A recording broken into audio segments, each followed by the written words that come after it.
El 24 de marzo de 2020 en México se inició oficialmente con la fase 2 por el virus SARS-CoV-2, o sea, el coronavirus. Y de hecho, se van a empezar a tomar medidas más drásticas de aislamiento de las personas. Se van a comenzar a cerrar negocios no primordiales y muchas otras cosas más. Todo esto con la finalidad de frenar la curva. Pero con esta situación surgen varias preguntas. Para empezar, ¿qué tiene que ver o qué significa la fase 2? ¿Qué curva y por qué se tiene que frenar? ¿Y por qué hay tanta insistencia en aislarse en nuestras casas? Y además, ¿qué tiene que ver las matemáticas en todo este rollo? Pues bien, vamos a responder a todas estas preguntas en este video utilizando el mismo artículo en el que se basaron algunos investigadores de la UNAM para modelar matemáticamente lo que está sucediendo con el coronavirus en México. Así que, comencemos. Yo soy Edrey y bienvenido a Aprende con Tabela.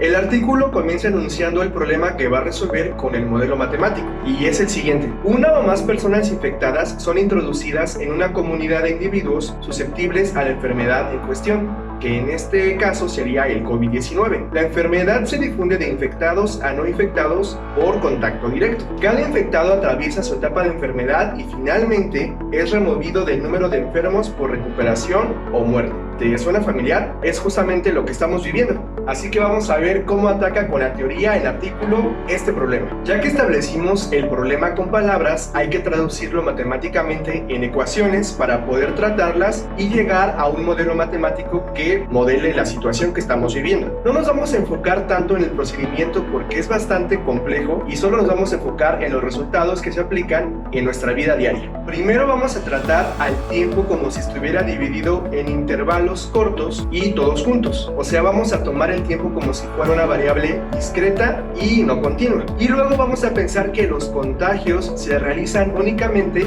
en el paso de un intervalo a otro. Es decir, el contagio también sería una variable discreta porque estaría determinada en un punto específico y luego en otro, y no durante todo el intervalo. El número de infectados en un tiempo t se denotará así, con la letra V. Así que el total de enfermos será esta suma, a la que llamaremos Y, es decir, la suma de todos los enfermos por unidad de área en un mismo tiempo, porque así funciona la realidad. Muchas personas se contagian en distintas partes del territorio al mismo tiempo y simplemente estamos matematizando esa realidad. Y es obvio que hay varios contagios en un mismo tiempo en diferentes regiones. También podemos definir la cantidad de personas sanas como X y se define con N mayúscula, que es la densidad inicial de población. Y también podemos llamar Z al número de personas que se recuperan o que mueren, es decir, que salen de la enfermedad por alguna de estas dos razones. Así que la densidad de población total es esto: la densidad de los sanos más la densidad de los infectados más la densidad de los que salen de la enfermedad por muerte o por recuperación.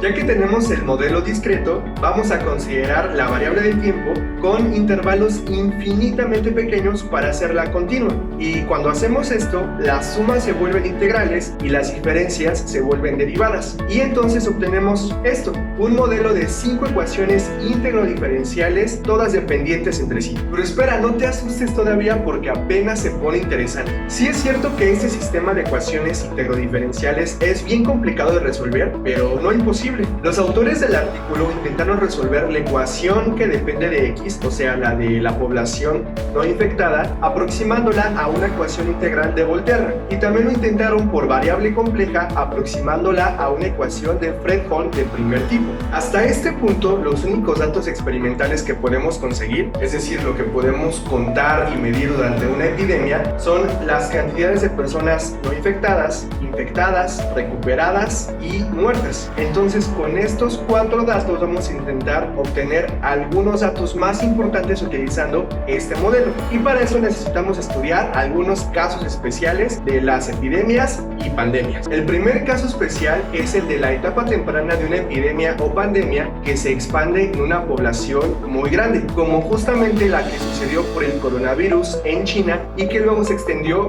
por todo el mundo. En este caso, la población no infectada debe ser considerada como constante porque cualquier número de infectados será muy pequeño en comparación a esta. Por lo tanto, utilizando las ecuaciones del modelo matemático, La población no infectada sería esta, donde N mayúscula es la población por unidad de área, o sea, la densidad de población, y observa la solución a la que se llega. Date cuenta que tanto en el numerador como en el denominador está la densidad de población N mayúscula, y esto quiere decir que en una etapa temprana de las epidemias, la densidad de población en el territorio es un factor determinante para la cantidad de población que se va a contagiar y la que no se va a contagiar.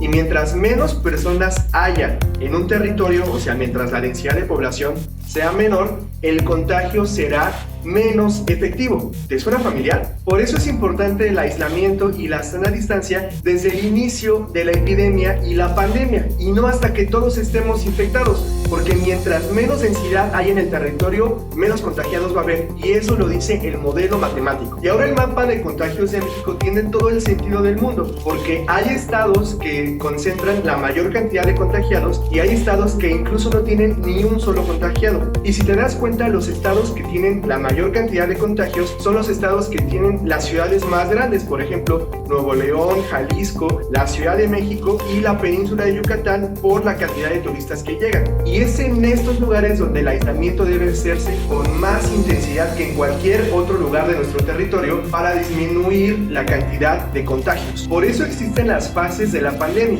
En la fase 1 nos recomendaban mantener una buena higiene y la distancia recomendable. En la fase 2 ya hay cierre de negocios y de concentraciones masivas, y de hecho ya se practica el home office y el paro de labores en muchas instituciones de gobierno, y nos recomiendan mucho aislarnos en nuestras casas y salir lo menos posible. Ya cuando pasemos a la fase 3 y fase 4, si es que sucede, pues ya habrá más restricciones como no transitar por las calles, y es porque vamos a llegar a un momento en donde los contagios pasen de ser algo muy leve a crecer exponencialmente, es decir, un punto de inflexión del que vamos a comenzar a hablar en la siguiente sección. El segundo caso especial del modelo que vamos a considerar es el de un caso de epidemia o pandemia donde las tasas de infectividad y de remoción, es decir, recuperación y mortalidad, sean constantes. Entonces el modelo de ecuaciones que teníamos cambia a esto. Y si tomamos la ecuación dz sobre dt y le aplicamos un procedimiento de series de potencias, obtenemos esta ecuación que modela la cantidad de personas removidas de la enfermedad, es decir, las que se recuperan o las que mueren. O sea, este modelo determina el comportamiento de la población infectada a lo largo del tiempo, y de hecho el artículo contiene una comparación de los datos experimentales con los de este modelo en una plaga que sucedió en 1905 en la isla de Bombay. Observa la gráfica.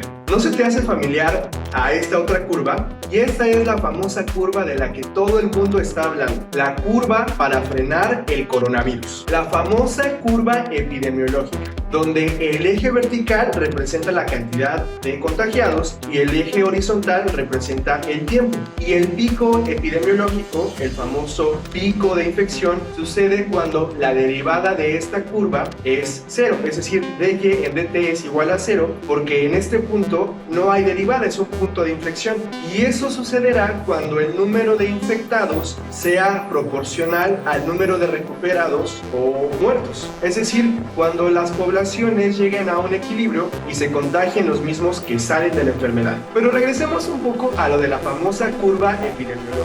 Tenemos dos maneras de salir de esta pandemia, y cualquiera de las dos depende de lo que hagamos de aquí en adelante. La primera puede ser como la curva roja, es decir, en muy poco tiempo muchísimos infectados. Y esta puede parecer una muy buena solución porque al mal paso hay que darle prisa, ¿no? Pero la realidad es que no es tan sencillo tratarlo de esta manera, porque si la curva epidemiológica se sale de control, entonces llegaría a un punto en el que la cantidad de contagiados excede el límite para tratarlos en hospitales, y entonces todo se saldría de control. Habría millones de infectados y muchos de ellos morirían sin siquiera tener la oportunidad de ser tratados médicamente. Así que esta opción no es la mejor, ni siquiera en el peor de los escenarios. Así que exploremos la segunda opción. La segunda manera de vivir esta pandemia es como la curva azul. Es decir, no tiene un pico tan elevado, pero se extiende más en el tiempo. Y esto se traduce con que no habría muchísimos infectados y todos podrían ser tratados en hospitales, pero la pandemia duraría más tiempo. ¿Y eso qué significa? Pues que estaríamos más tiempo aislados en nuestras casas, trabajando desde nuestras casas, con algunos negocios a los que nos gusta ir que permanecerían cerrados, pero sin lugar a dudas salvaríamos millones de vidas. Y pues por quedarnos en casa unas semanas más, lo vale, ¿no? Así que esto significa frenar la curva, es decir, pasar de un tiempo muy corto de infección con un pico muy alto a un tiempo más largo de infección, pero con un pico más bajo. Y con esto hemos llegado al final del video. Si te gustó, regálame un like, suscríbete, toca la campanita para recibir más notificaciones de nuestros videos que vamos a estar subiendo cada semana en esta cuarentena. Si tienes alguna duda o comentario, puedes dejarlo aquí abajito en el video. Y ya que todos tenemos tiempo libre, pues de paso entra a aprendecontabela.com, checa todos nuestros cursos para que no te pierdas nada de tus clases de matemáticas, física, química, biología. Y pues vamos a poner de nuestra parte en esta cuarentena. Si no tienes que salir de tu casa y no es primordial, no lo hagas, hagamos todos caso a las medidas de prevención y frenemos la curva. Yo soy Edrey y hasta la próxima.